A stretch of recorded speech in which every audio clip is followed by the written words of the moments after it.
Morning, guys. If you're in Australia, very good evening. If you're in Europe, and I don't know what the time is if you're in the States, early arvo. Thanks for tuning in. Another episode of The Detour. We've only got 2 to go of this year's Tour of Spain, and we're joined, as always, by the man on the ground, John Iffy Trevorrow. Iffy, you're first for Welter. How have you enjoyed it, mate? Oh, it's been sensational, actually. I've absolutely loved it. It's an amazing event. It's a bit more laid back than the others, but the racing's been amazing. It's been pretty warm most days, so been in the shorts all the time. So I got a bit of a suntan up, but look, just loved it. The locals are friendly. They look after you really well. You know, like we got the people in the media area. When she can see me stretching over, she comes and grabs the mic off me and walks up and holds it for me. I mean, I was wondering how your audio's been getting a bit better. All of that. But look, it's been fantastic. It's been great to be, watch something special for Belgium with Remco, sealing the deal today, and there he is, very emotional, and his parents were there, so we caught up. Actually, Christoph spoke to both of them, which I think we've got the grabs there coming up. The grabs, and I stole the Remco post-race interview as well. No, that was done for me. That's fine. No. There's an interview that they did, the official interview with Remco after the race. Oh, wonderful. Yeah, I grabbed that as well. I stole it. So you steal as much as you can. Look, it's been great. It's been a wonderful journey, with all the Aussies and, with our connection with Bike Exchange. But it's been really special with Plappy. Luke Plapp's given us his Plapp report every day. He stuffed up today. The only day he hasn't picked Carapaz and he won. But it's been... Well, actually, we've got live pictures now, Johnny, that Plappy sent through. They're up and about. Yeah, sensational. Richard Carapaz. And I got to tell you, that was a ride and a half today. The 3 of them were up the road towards the end of the climb, because the climb finished and it was 6K of flat. And they were almost caught. And it was just one of those great efforts. And it was Carapaz, little Louis Menchis, South African, was up there, Higuito. But they were almost caught, and then Carapaz just went again. He is such a gutsy character. And I wish he'd speak a bit more English. We could interview him, but it was all in Spanish. But, he's won 3 stages now, so fantastic effort. And great for Ineos. They might have, they've had some bad luck, so it couldn't be right up there in the GC. But, that was 3 stages. That's pretty amazing. Well, there's the stage results, and you predicted Jai Hindley would win the stage. Oh, he was one of your top picks, and he was right up there, Johnny. Yeah, he was up there. He did a good ride. I know that Luke actually picked Evenepoel. He just thought he'd crooned them up the hill, but I think he was just happy to just sit in and lap it all up. But a very good ride from Jai.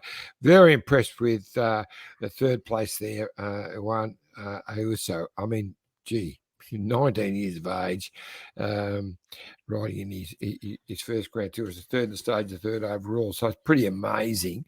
But the story of the day, there's only one story of the day. Remco Evenepoel. He has moved into the next league. I mean, that a 2-minute win over Mass. They threw everything at him today, but they just didn't have it.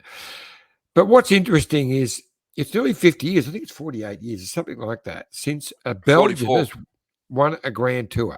I mean, that's insane. Staggering. When you think of all the great champions have had over the years, how bloody Flappy's he's watching, which is great. We got him at the finish, and he has been buckled for a few days, but he was really buckled today. But it was a massive day too, one of the toughest days, and he's got through. So I'm sure he's enjoying himself. Late start tomorrow, Plappy, so you can. He can kick on. He can kick on. And it's couple of Strellas. I'm sure he will. Yeah, and I'm sure I'll have one with him at some stage tomorrow evening as well. But I'm looking forward to that. But he's been a breath of fresh air to catch every day. It's funny. Other journos next to me have been saying, "Oh, he's always happy and friendly, isn't he?"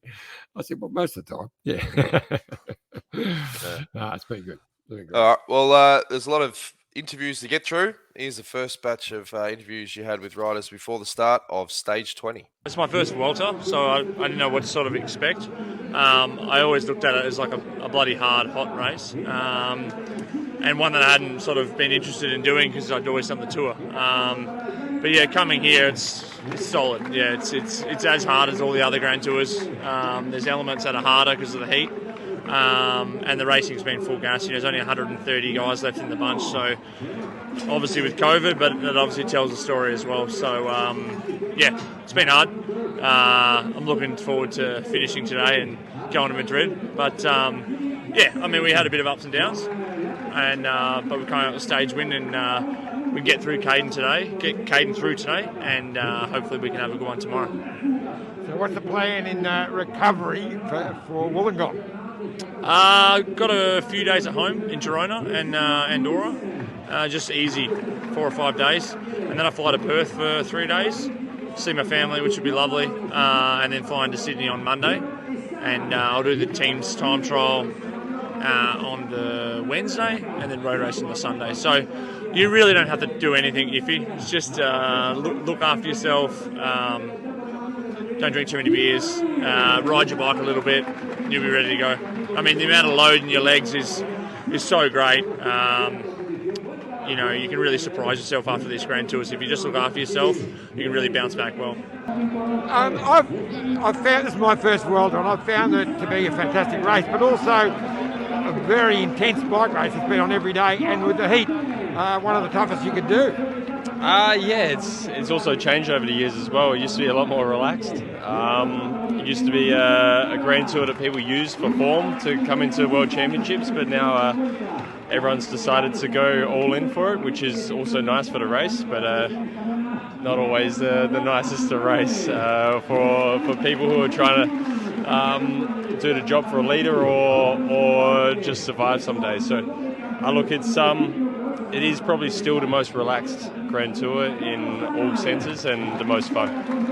Now today is not very relaxing. You just at Cat 1 virtually right after the start, and then it's up and down all day. Maybe even the toughest day of the Vuelta. Yeah, and they decided to just put us 6k false flat after the last climb as well. So we could have finished at 6k earlier. That would have been nice, but it is what it is, I think. This and Sierra Nevada, obviously the two hardest stages on paper, but there's been plenty of days where I've been on the limit and it shouldn't have been that as hard as what it was. So let's hope it's not one of those days today for me. So what's the plan of attack for Jumbo today? Breakaway, and if not, survive. That's it, basically. Now, I know you can't really comment much on this, but it's been a bit awkward with what's been going on between Bahrain and Jumbo in the press. Yeah, obviously everyone's got their opinions, and it is what it is. Look, I can't see the video, as in like there's no overhead, you can't see anything, so I can't really comment. The only people that really can comment are Fred and Primoz. So it's a tale of two stories, really, isn't it? Make about everything in the Jumbo Visma statement, Primoz Roglic. Yeah, it was hard. I think the team did really well. You know, I was immediately after the stage sort of pretty happy and kind of emotional about being so close to winning again, and then the team were quite quickly to get me back on the bus and be like, look, Jumbo Visma made this statement, and yeah, my initial reaction was pretty disappointed, and I think it's unfair. I think it's unfair to call me out in the way they've done 3 days after the incident itself, and I still don't think I've done anything wrong. I mean, I can't be asked to look at the I think there's been so many people looking at the footage and studying it, and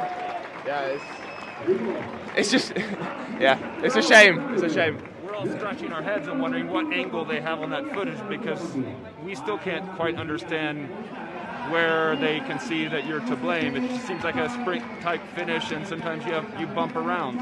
What's your take? I don't know either, to be honest. I don't know where I held my line. I was on the right side, so I don't know. And to be honest, yeah, it's a strange one, but I mean, yeah, I still hope that.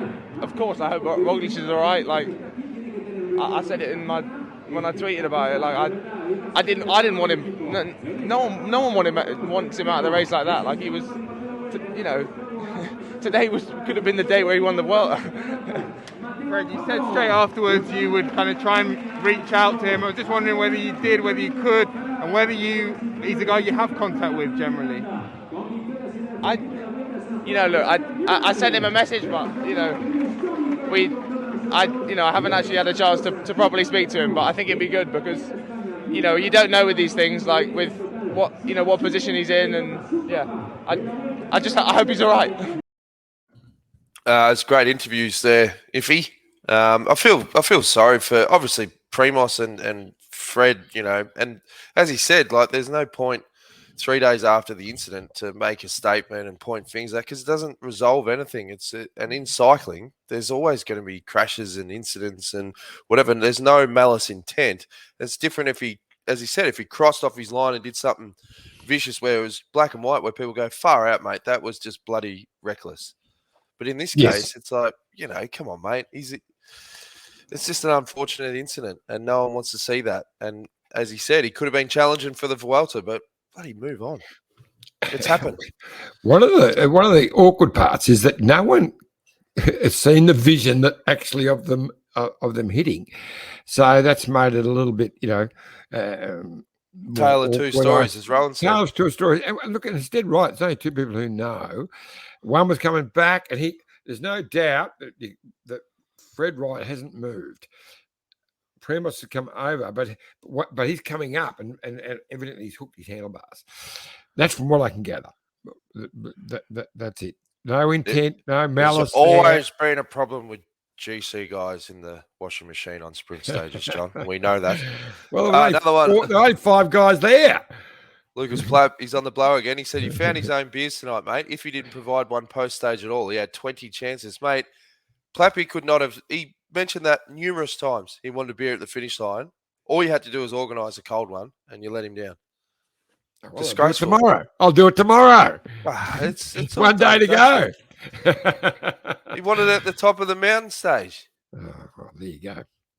He's off the race. He's worked hard for you all 3 weeks, and you let him down. Madam KV says, can't imagine a Grand Tour without Aussie pros. Dan and Iffy, hope to see Plapp, Vine and Groves and the detour soon. Thanks for the insight and entertainment, fellas. And then she says, Iffy, Plapp has earned 22 beers. All right, we're going to have to get a carton. One for each stage and another for the excellent interviews.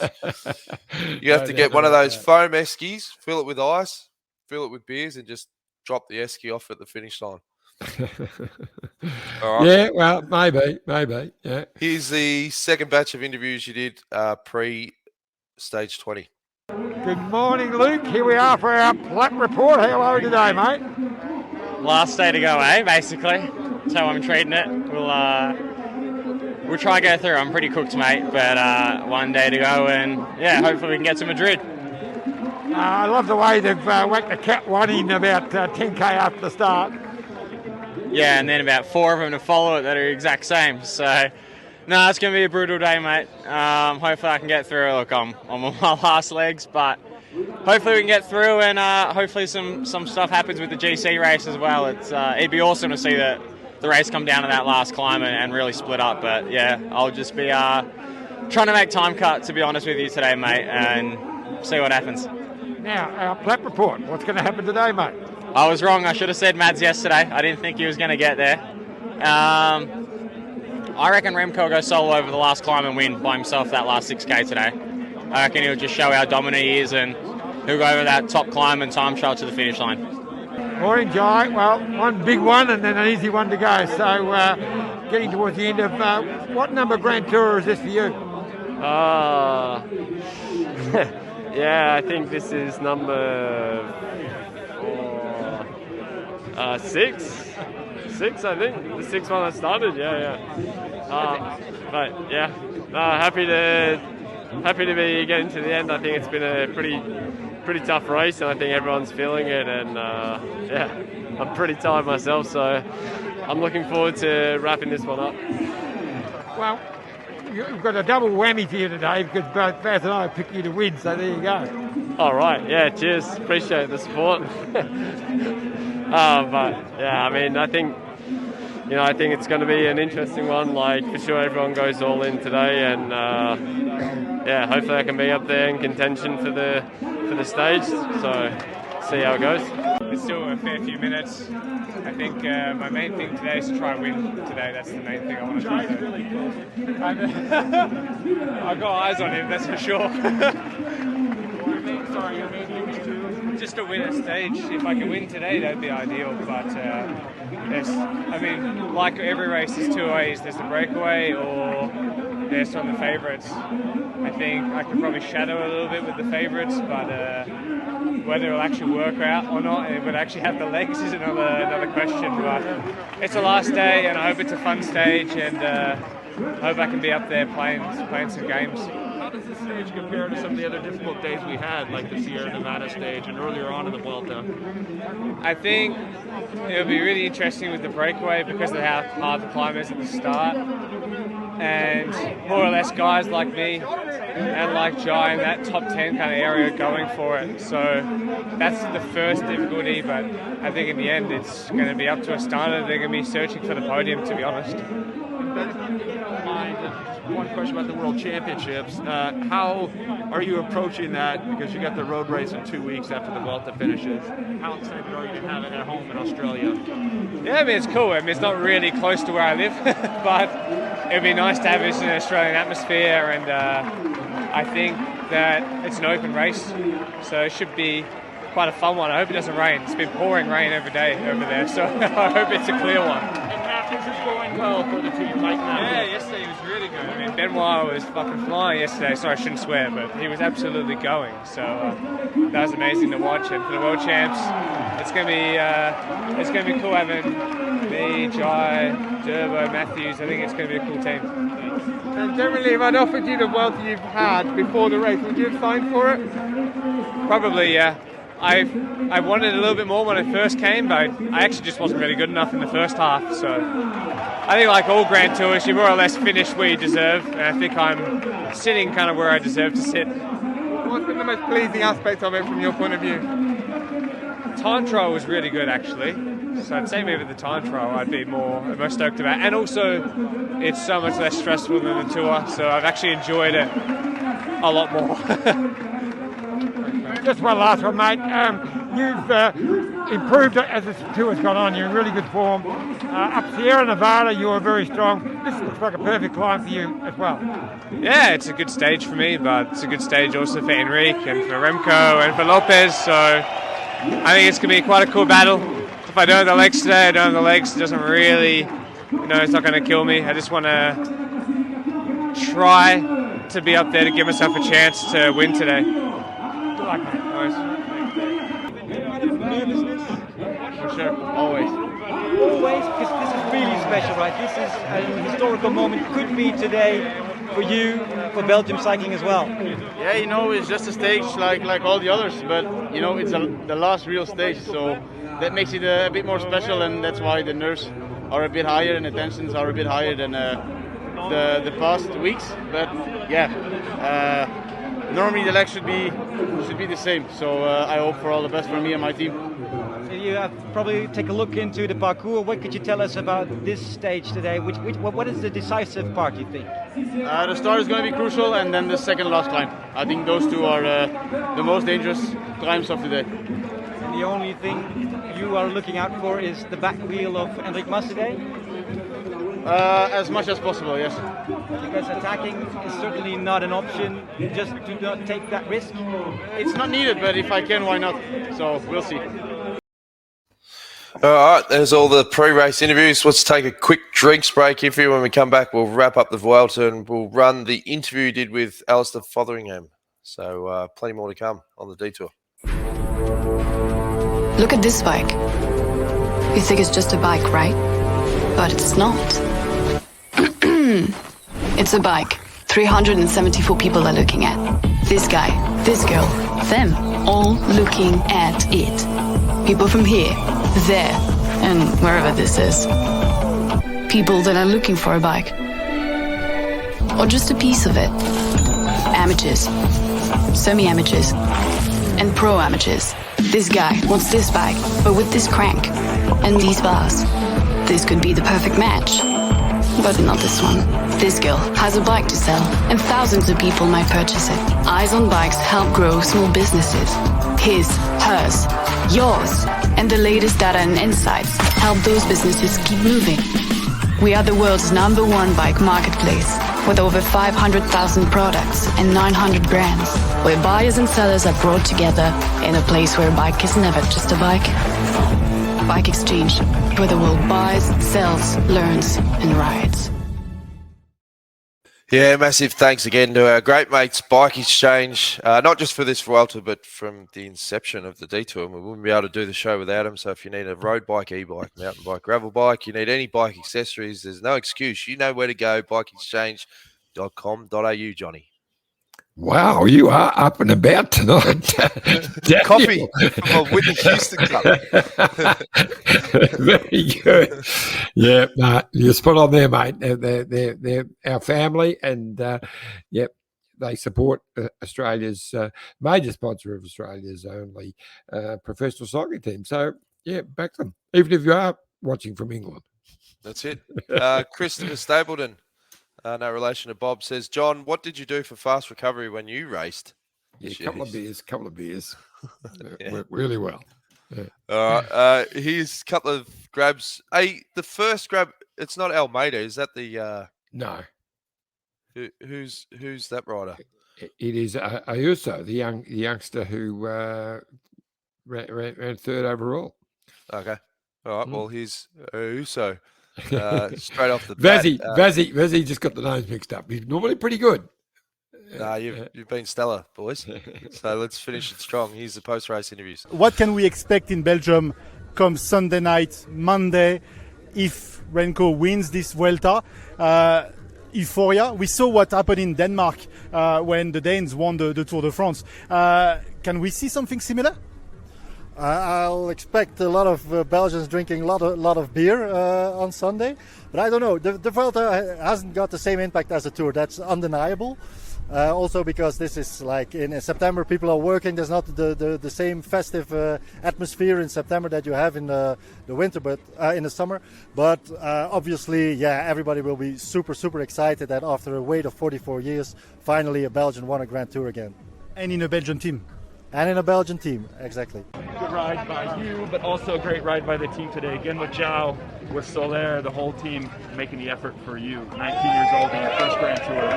Yes, I just have to be grateful. No, I think I told the team I was feeling good, so we wanted to go also for the stage, and they worked perfectly. And then it's pity that two guys are right in front, and I won the sprint in the group, but it's meaningless. But I just have to be happy I'm on the podium in my first Grand Tour with 19 years of age. It's just incredible. Remco's 22. What do you have to say about his victory here for him? No, I think he's been the strongest in the race. He's shown it every day, and I think he deserves to win. And I wish at 22 years old I also win a Grand Tour. Juan, does this podium give you any idea about what you can do in the future? For sure. I think this confirms not to the people, but for me that I've proven to myself that I can be a Grand Tour rider, that I can one day win these races, and that's the most important thing.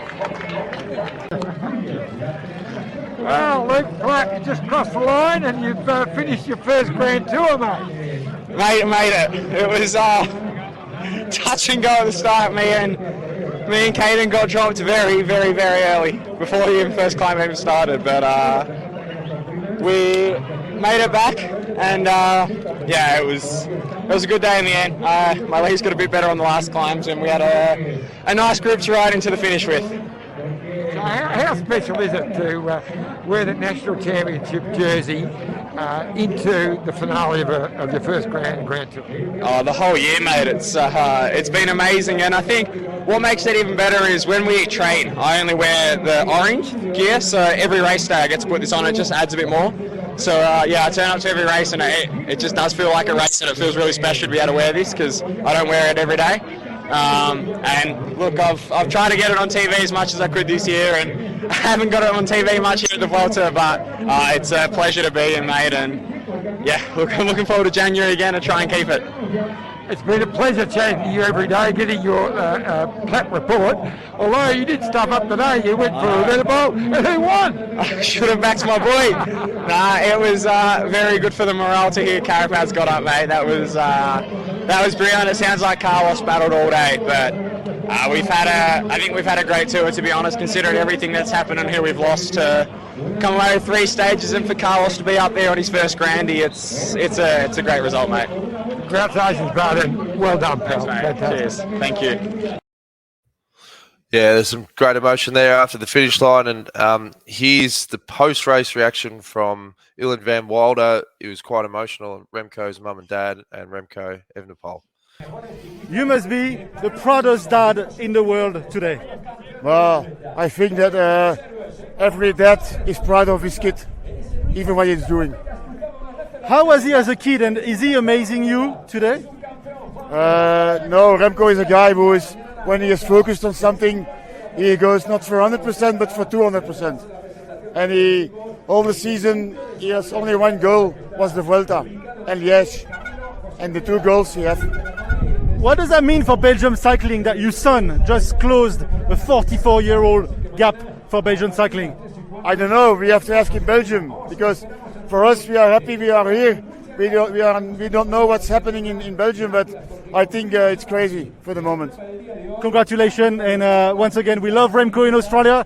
We just hope that he will perform well as well, maybe at the World, next couple of weeks. Yes, he's leaving Monday from Madrid to Paris, to Dubai, Australia, and then let's fingers crossed. Make sure you enjoy the party with him. Thank you. Thank you very much. Today, you must be a very, very happy mom. Yes, I'm the biggest happy mom on the world. He was always an extraordinary child. Today, you are proud as well. Yes, but I am all the time proud. But now it's our job. It's the job of the team, and it's very well.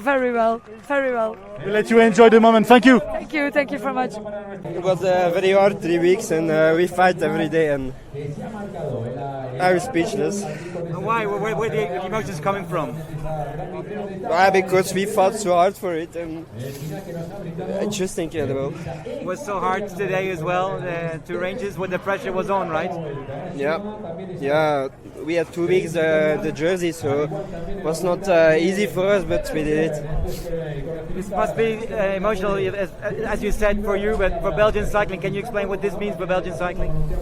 Incredible! It's already a long time ago that we had a big tour winner.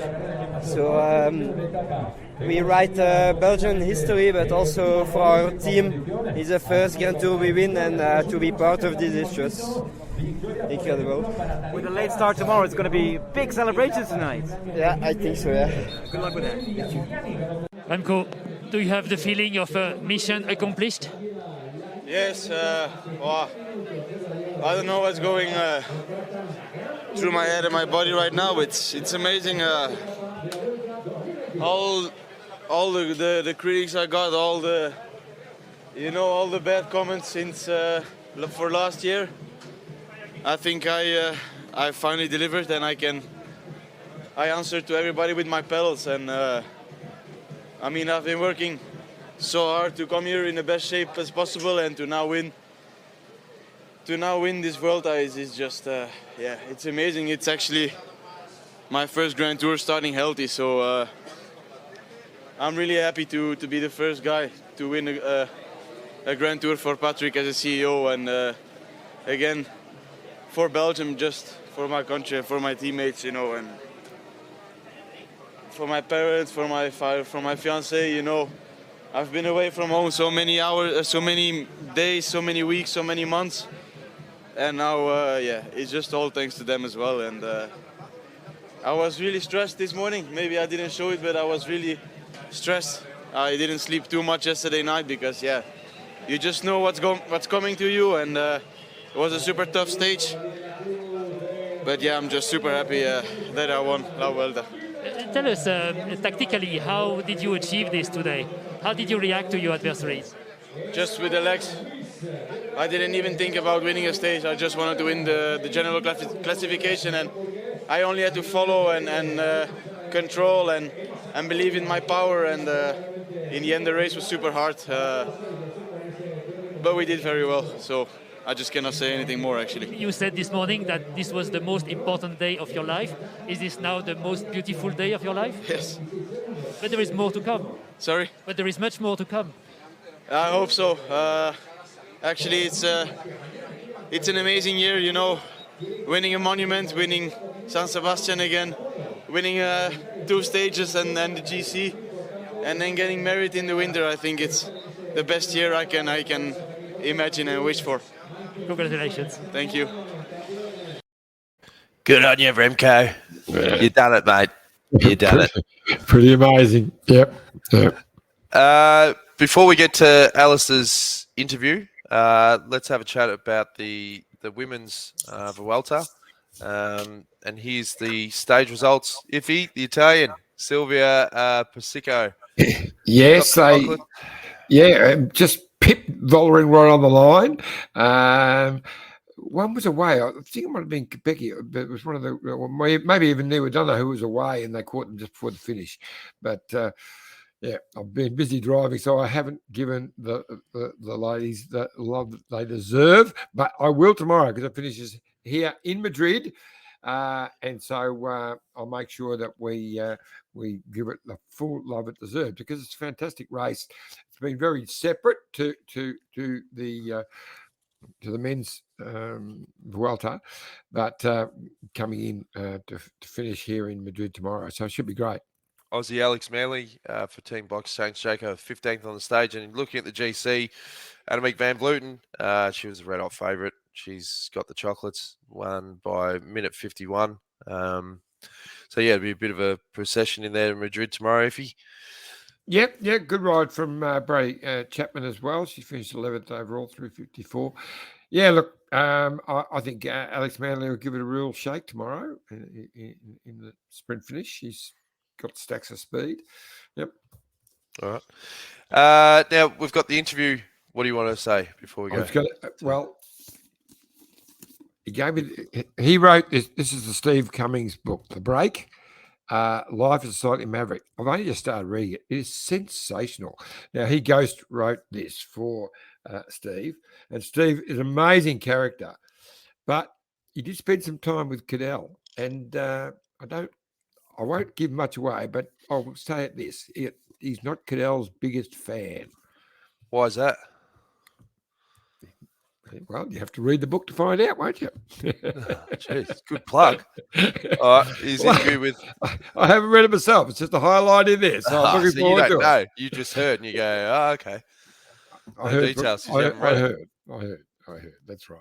All right, well, here's the interview he did with journo and author Alistair Fotheringham. Well, here we are in Talavera de la Arena. Pretty good Spanish for me.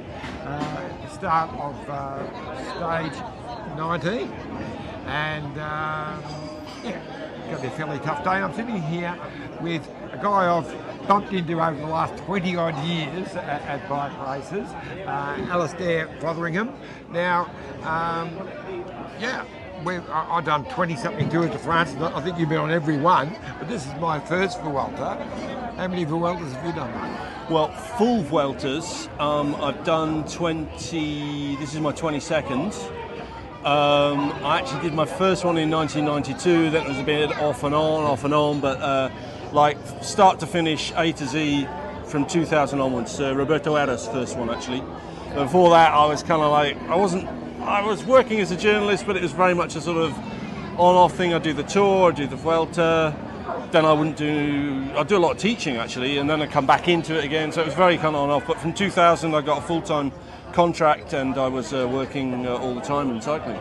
Now, I know you're working for Cycling News now, but you've worked for just about everybody in the bike. But you live in Spain, so you obviously have a special attraction to Spain. Yeah, for Spain for sure, and for the Vuelta a España. I mean, I came to Spain in 1988, 1999, something like that. Working as a teacher, and then I started working as a journalist as well, combined the two, and eventually got full-time into journalism. But yeah, I've been living in Spain all my life.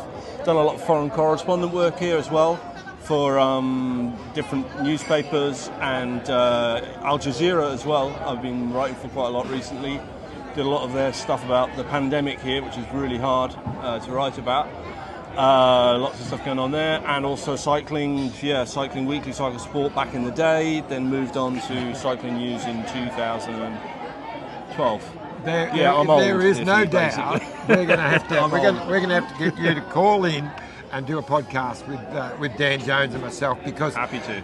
It'd be a lot of fun, but in the middle of the Vuelta, we can't give it its due deserts, so to speak, because I'd love to talk to you about the books you've written. But you've just finished writing one on Steve Cummins, who's had an amazing career. Tell us a little bit about that. Well, that was basically, I was ghostwriting it. I was the, me and Steve sat down over the period of, it actually ended up being 3 years because of the pandemic. There was a bit of a delay in the middle. And it's his autobiography called The Break. Very interesting guy, because he was never, as he would freely admit, the best in any one particular field, but he used his box, he used his head. He knew how to get into situations where he could find himself in a very kind of welcome, I'm saying very welcome for the coffee, very welcome, very very good place to fight for the breakaway. And he got 2 Tour stage wins, stage win in the Vuelta actually 2012, 10 years ago, and a national title as well on the time trial and the road, all in the space of 4 days. Interesting guy. You also wrote books on some of my heroes, Ocaña, who tragically committed suicide. We won't go into that because that is so much to talk about when we next get you on. And it's called Reckless, but also Bahamontes, Federico Bahamontes, the Eagle of Toledo, also one of my heroes when I was really? He's a great guy. Absolute cracker. So we'll talk about that later time, but my first Vuelta, I've fallen in love with Spain, but I've fallen in love with this bike race. It's been an amazing race this year. What are your thoughts on it? About the race this year? It's definitely been a very special one. I mean, we starting off in Holland with such a huge response there from the public, and the defending champion Primož Roglič racing on home soil for his team, at least for Jumbo-Visma. That was a very exceptional start. It just hasn't stopped. It hasn't slowed down. I think that's what I like about this Vuelta. Even when we've lost Primož at the beginning of this week, it was a real shame. There's never really been a dull day, a day when you thought, this is getting a bit sort of sleepy. There's always been something to look at, something to enjoy, and that's been great, really good. Yeah. Of course, for us, it was a bit tragic yesterday, losing Jay Vine, who's been such a breath of fresh air, not just in this Vuelta, but in cycling in general. To the way he's come into the sport is mind-blowing, really, and to step up to this level in a seriously hard Grand Tour. It's been inspiring. That's one of the things I like about the recent developments in the Vuelta. When I started on it, it was a very big event, but a very, very Spanish event.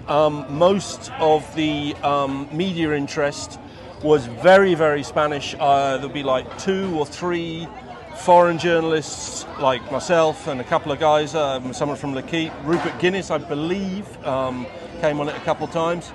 But, sporadically. And in Spain, it was massive. It's a bit like the Tour of Portugal is now in Portugal. Everybody knew about it in Portugal. Outside of Spain, the Vuelta was a little bit like the third. It was like the weird sister, of the 3. It was like the sort of the little brother or something that never really got it together, of the Grand Tours. And then gradually it got less and less popular in Spain because of the economic crisis, essentially. It ran out of money. In the noughties, 2000s, it was definitely on a very, very dodgy wicket.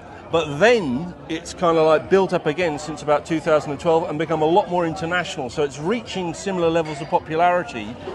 Not so much in Spain, I'd say, but abroad, it's got a really big, like, international feel, such as your good self. This is, like.